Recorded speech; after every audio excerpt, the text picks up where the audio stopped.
What's going on, everybody, and welcome back to another episode of The Division. And today we're going to be going over what I call the dual shotgun cheese. It completely shreds and destroys everything in its path, granted that you land those headies. And what I mean by headies, those headshots. But anyways, before we hop into the video, I want to go over a few things real quick, like the links in the description below to Revolution Gaming, and also most positive, non-toxic gaming community out there. So click on that link, go over there and squad up. No matter what the game may be, you will find great individuals of game and make new friends with.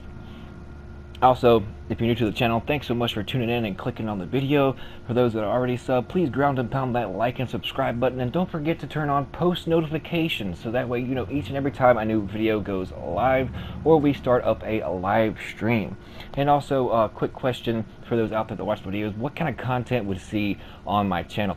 New themes, new colors for everything, and I want guys' opinion on how would you like this channel grow to, what games did you want to see be played, and just overall what kind of role. But without further ado, into this build. As you can see, it's the 6-piece Lone Star. I'm running the Showstopper and the M870. And with the Showstopper, we'll start with it first. 437k DPS with 436k toughness and 97k skill power. Now granted, this gear is not optimized at all completely except for the weapons, so therefore my toughness values would go up, and I generally do not like to drop below around 450k toughness. This is optimized and the armor rolls are on up to par, then I should achieve that without a doubt. But as you can see, 120k damage with brutal, accurate, and Showstopper talent. And instead of the accurate talent here, I prefer anything that actually give me a damage boost as far as like responsive. I would even go for deadly, because we all know I have potato aim if you ever watched my PvP videos, but I get the job done. But yeah, even deadly in this situation for the extra crit damage would be much more appropriate here than the accurate talent. So as soon as I find another one with better talents, then I will be using it. In the small optics, we have 24.5% optimal range with crit chance and stability. In the large underbarrel, we have 48% optimal range with stability and crit damage. So that'll be almost a total of right at 74% optimal range. So just like AT&T, gotta reach out and touch somebody. Then moving on to the military M870, 235k base damage with 352.5% stagger, with deadly, brutal, and responsive. And then we have magazine size, crit hit damage, and rate of fire. In the large underbarrel, we have 49.5% optimal range with accuracy and crit hit damage. In my small optics, as soon as I go craft one, I will be putting another optics just like I saw in my Showstopper. That will give you an additional 24.5% optimal range. Now let's move on to the gear. We have a Lone Star chest piece, gear score 281, which is to around 295, 294 area, so my toughness values will actually increase, like I said, once this gear is optimized. And as you can see, we have enemy armor damage in the major attributes along with health. Decent firearms roll at 1393 with ammo capacity, and in its mod slots we have stamina and health, another stamina and health.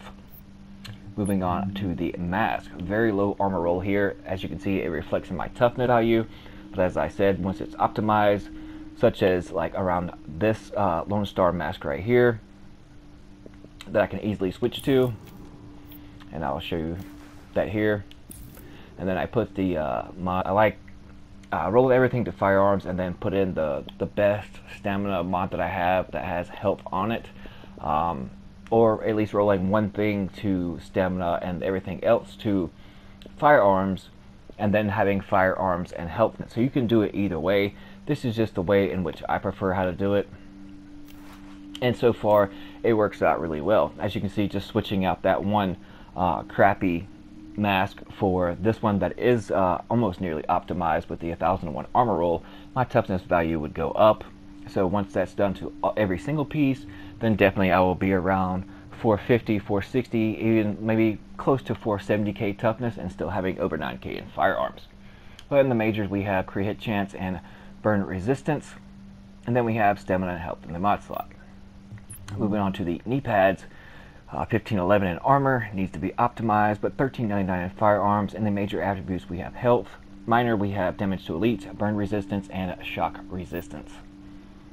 Oh, almost forgot. In the mod slots, we have stamina and health and first aid self-heal, bleed resistance. And the ammo capacity in the minor slots doesn't necessarily depend here. You don't have to have it because you already get 100% ammo capacity when using the Lone Star, so you're never going to have to worry about running out of ammo, that's for sure. And in the mod slots, we have firearms and health with 2 first aid self-heals.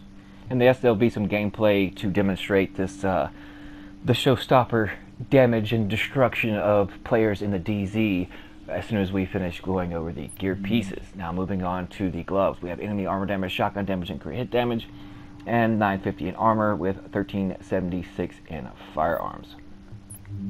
The holster still need to be optimized, but decent rolls across the board as far as in its main stats, 993 armor, and the major's attribute is health. So you want health on your knee pads, your holster, your backpack, and your chest piece. That's roll number 1.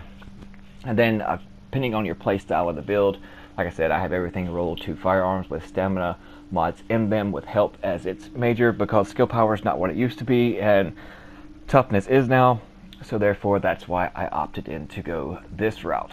Now moving on to the character sheet and show you my armor mitigation values. As you can see, it's right at 32%, and my max health pool is around 300k, right there at it. But overall, this is a nice build, especially for PvP, the way in which I have it set up. But if you prefer any other shotgun, I do have a sausage down here, 149k with responsive, deadly, and unforgiving. If you prefer the LMG way, 22.6k base damage, brutal, deadly, and destructive on that. So this is overall pinning over here and there to make yourself a little more tankier if you wanted to go to resistance or in the incursions, but still with all the enemy armor damage, and then not having to reload, but just swapping weapons over and over and over, saving time. You can really mow a lot of people down, especially when you're running dual shotguns. The time it takes to actually reload, especially the M870, just having to switch back and forth. Like I could put dual M870s on here because I have another one with the exact same talents, brutal, responsive, and deadly, that I need to optimize. Then once those 10 slugs are gone, then just swap weapons. You got 10 more, don't have to worry about running around like a chicken with your head cut off trying to reload that bad boy. But anyways, that's the build. Try it out. Also, I have a striker video up that's I'm just starting now to completely optimize it. It's nasty as well. It makes all those predator builds out in the DZ just cringe and run for their lives because they are scared to death. They're like, oh crap, it's relentless. No, wait a minute, that's Jason Bourne. Nah, just kidding. But anyways, I'm going to send you over to some gameplay and let you see the destructive power of this build. And thank you guys so much for tuning in once again. Hope you're having a fantastic weekend, and we'll see you guys fudging later.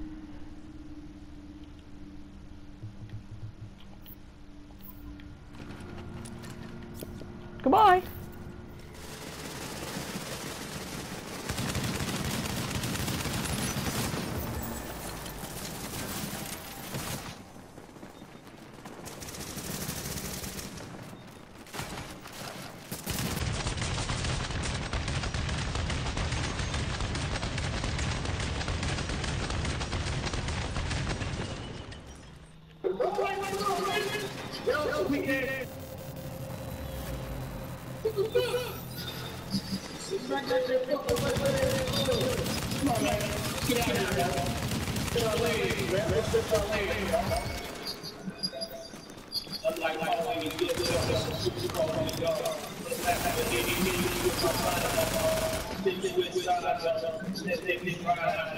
Yeah, bitch.